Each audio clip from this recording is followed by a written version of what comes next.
साथियों, मैं संगम कुमार वाल्मीकि। आज हम आए हैं राम दरबार में।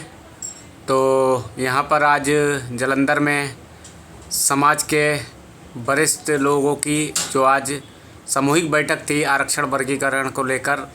तो यहाँ पर हमारे जो राष्ट्रीय वाल्मीकि धर्म समाज रावादस रजिस्टर्ड के राष्ट्रीय अध्यक्ष संस्थापक वीर दिलबाग टांग आदिवासी जी और आदि धर्म अनार्य समाज आदर रजिस्टर्ड भारत के राष्ट्रीय अध्यक्ष संस्थापक वीरेश डॉक्टर मुकेश अनार्य जी और चंडीगढ़ से हमारे बहुत ही क्रांतिकारी योद्धा राजकुमार तुसामड़ जी यहाँ पर मौजूद हैं। तो आइए जानते हैं जो आदि धर्म अनार्य समाज के संस्थापक हैं। तो आज की जो जालंधर में सामूहिक वाल्मीकि समाज के आरक्षण वर्गीकरण को लेकर जो बैठक थी, तो उस पर आप क्या विचार, क्या संदेश देना चाहते हैं जी? संगम वाल्मीकि जी और आदरणीय अनार्य श्रेष्ठ दिलबाग टांग आदिवासी जी प्रमुख रावादस। तो हम बात कर रहे थे हमारे रावादस के प्रमुख अनार्य श्रेष्ठ दिलबाग टांग आदिवासी जी और राजकुमार तुसामड़ जी और संगम वाल्मीकि जी। आज की जालंधर की जो सर्किट हाउस में बैठक हुई वो बहुत ही महत्वपूर्ण बैठक रही, जिसमें लगभग 300 के लगभग वाल्मीकि और मजबी सिख समाज से लोग आए। और वहाँ पे जो ये बैठक थी सर्किट हाउस में, आदरणीय अनार्य श्रेष्ठ कुशराज जी जो महाप्रबंधक हैं पावन वाल्मीकि आश्रम अमृतसर से, उनकी अध्यक्षता में मीटिंग थी। और मीटिंग में जो चार बहुत ही सबके विचार विमर्श के बाद चार बहुत ही महत्वपूर्ण विषय प्रस्ताव पारित किए गए।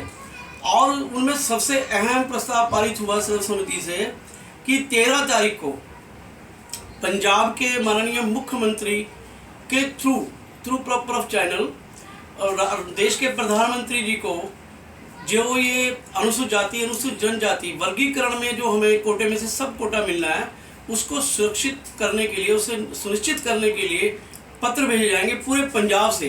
और पूरे पंजाब के साथ साथ पूरे देश से ये अपील की गई है कि सब 13 तारीख को ये निश्चित करें और पूरे देश से अपने जिला डीसी एसडीएम, जहाँ पे चीफ मिनिस्टर जहाँ पे एमपी एमएलए, उनके माध्यम से माननीय प्रधानमंत्री जी को मांग पत्र भेजें। और सूत्रों के से जानकारी मिली है कि बहुत जल्द माननीय पंजाब के मुख्यमंत्री से मुलाकात का समय मिलेगा। तो उसमें भी हम जो हमारा SC ST वर्गीकरण है, वाल्मीकि मजबी वाल्मीकि का जो 12.5% कोटा है, उस पर हम बात करेंगे और अपने तथ्य रखेंगे। और जो ये हमें मिला है इसको सुरक्षित रखवाने के लिए प्रयास किया जाएगा। नहीं, आप पंजाब मुख्यमंत्री की बात कर रहे हैं, जबकि सुप्रीम कोर्ट ने फैसला जो दिया है आरक्षण वर्गीकरण को लेकर, ये संपूर्ण भारत के लिए दिया है।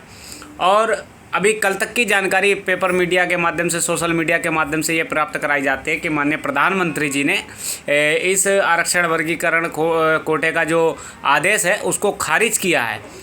तो ये लड़ाई तो हमारी सेंट्रल लेवल की है, तो स्टेट लेवल इसमें किस तरीके से भूमिका निभाएगी? माननीय चीफ मिनिस्टर साहब को ये कहा जाएगा कि जो 31 अगस्त को माननीय सुप्रीम कोर्ट ने जो हम अनुसूचित जाति जनजाति का आरक्षण का वर्गीकरण किया गया, उसको अपने राज्य में लागू करें। और उनके माध्यम से माननीय प्रधानमंत्री जी को एक पत्र भेजा जा रहा है कि इसे पूरे देश में लागू किया जाए। शायद आप उसने सुप्रीम कोर्ट का आदेश नहीं पढ़ा। सुप्रीम कोर्ट के आदेश में साफ साफ अक्षरों में लिखा है कि राज्य सरकारें सभी लोग जो आरक्षण कोटे में कोटा है उसको लागू किया जाए। और यहाँ तक जिला अधिकारी के माध्यम से जो जिले में वो ब्यौरा जांचेंगे, उसके माध्यम से जो वंचित वर्ग के लोग हैं उनको आरक्षण प्राप्त कराए। ये माननीय सुप्रीम कोर्ट का जजमेंट है जी। लेकिन माननीय मुख्यमंत्री पंजाब ने अभी तक लागू ही नहीं किया 3 दिनों से लेकर अब तक। इसलिए उनको मिलकर के हम अपनी बात, अपना प्रस्ताव, अपना मंसूबा हम रखना चाहते हैं। ऐसा कई बार संज्ञान में आता है कि पंजाब में तो 12.5% आरक्षण तो पहले से ही मिल रहा है, अन्य राज्यों की बात हो रही तो पंजाब में तो लागू है, ऐसा सुनने में आता है। देखिए, अगर पूर्ण रूप से लागू हो जाएगा तो पंजाब में इसलिए कहा जा रहा है कि जहाँ भ्रांतियाँ खत्म होगी। और ये पूरे देश में लागू हो रहा है। इसके लिए पंजाब प्रांत और पंजाब प्रांत के अलावा हरियाणा प्रांत और अन्य प्रांतों में भी जहाँ जहाँ पहले लागू रहा, थोड़ा थोड़ा हमें मिला, वो उन राज्यों का भी हम धन्यवाद करते हैं। और पूर्ण रूप से ये तभी लागू हो पाएगा जब हम इसको और अच्छी तरह से गहराईता से गंभीरता से लेंगे। चलिए धन्यवाद। हमारे साथ राष्ट्रीय वाल्मीकि धर्म समाज के अध्यक्ष वीर दिलबाग टांग आदिवासी जी भी मौजूद हैं, तो उनसे भी जानते हैं कि जो आरक्षण वर्गीकरण का जो फैसला है, इसमें दो तरीके की आपसी भाईचारे को भी सुनने में आ रहा, लड़वाया जा रहा है, और सुप्रीम कोर्ट जो है वो वाल्मीकि समाज के साथ जो वंचित समाज है उसके समर्थन में आकर खड़ा है। तो इस पर आपकी संस्था क्या समाज को मार्गदर्शित करेगी, क्या संदेश देना चाहेंगे?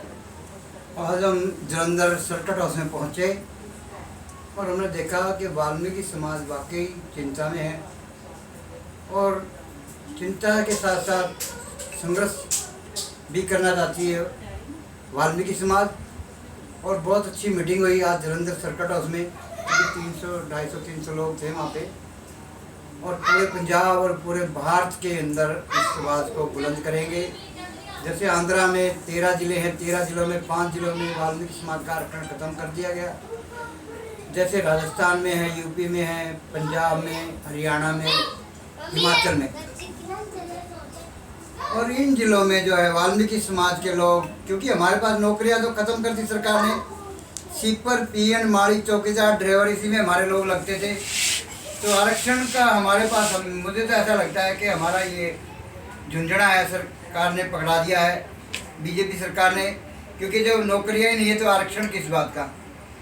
तो मैं आपके माध्यम से सरकार को जिताना चाहता हूँ, पहले ठेकेदारी प्रथा जो निजीकरण सरकारी नौकरियों में, इसको ख़त्म करके 2005 में सुप्रीम कोर्ट ने कहा जहाँ परमानेंट काम है वहाँ ठेकेदारी प्रथा नहीं चलेगी।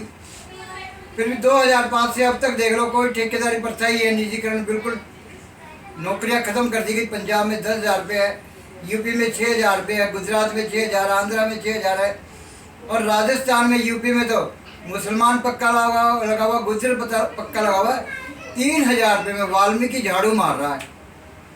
तो मैं माननीय प्रधानमंत्री से अपील करूंगा कि इस निजीकरण को बंद करके जो हमारे रोजगार है वो खोले जाए। अभी देखने में आ रहा है कि अभी तक जो लोग आपके साथ मिलकर लड़ाई लड़ने की बात करते थे, पूरे बहुजन समाज की मिलकर लड़ाई लड़ने को वो बात करते थे, आज वही आपका विरोध सर्वप्रथम कर रहे हैं। कुछ लोग नुमाइंदा हैं, तो उनके लिए आप क्या संदेश देना चाहेंगे? देखो, हमारे भाई हैं, वो जाटव समाज है या रविदासी समाज है, आने वाले टाइम में अभी हम मिल के लड़ाई लड़ेंगे। ये भ्रांतियाँ बीजेपी ने हमारे जो बीच में पाड़ी गई है, RSS ने, ये हम अच्छी तरह समझते हैं। तो हम आने वाले टाइम में भी मिल के लड़ाई लड़ेंगे और इसको जीतेंगे। और जो आरक्षण हमें सुप्रीम कोर्ट ने दिया है, हम चाहेंगे पूरे भारत में इसको ज़मीनी तौर से ये लागू हो और हमारे लोगों को बेनिफिट मिले जो हम पिछड़े जा रहे हैं। तो आपके माध्यम से माननीय प्रधानमंत्री जी ने जो कल की न्यूज़ आ रही है, शायद आपने देखी हो सोशल मीडिया के माध्यम से, प्रिंट मीडिया के माध्यम से, माननीय प्रधानमंत्री जी ने इस फैसले का बहिष्कार किया। तो इस पर वाल्मीकि समाज क्या प्रतिक्रिया को अपनाएगा?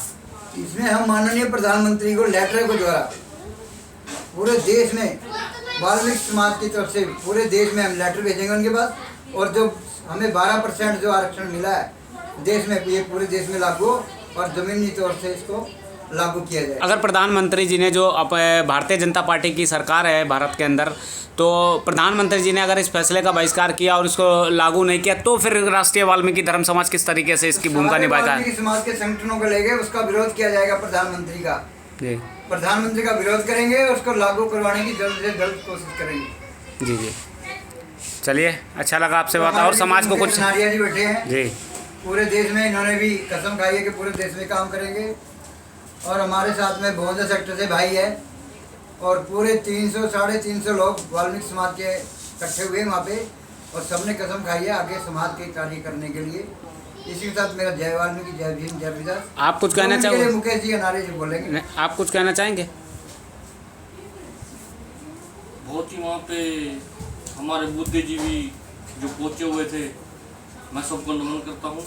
और ज़्यादा ना बोलते हुए मैं यही कहना चाहता हूँ कि जहाँ तक हमसे लड़ाई लड़ी जाएगी वहाँ तक हम जरूर लड़ेंगे। समाज को क्या संदेश देना चाहते हो? एकजुट हो जाओ, इसमें ही ताकत है। ऐसे नहीं, ऐसे एकजुट हो गए तो ताकत बनी रहेगी, नहीं तो खंड खंड तो है ही है। जी।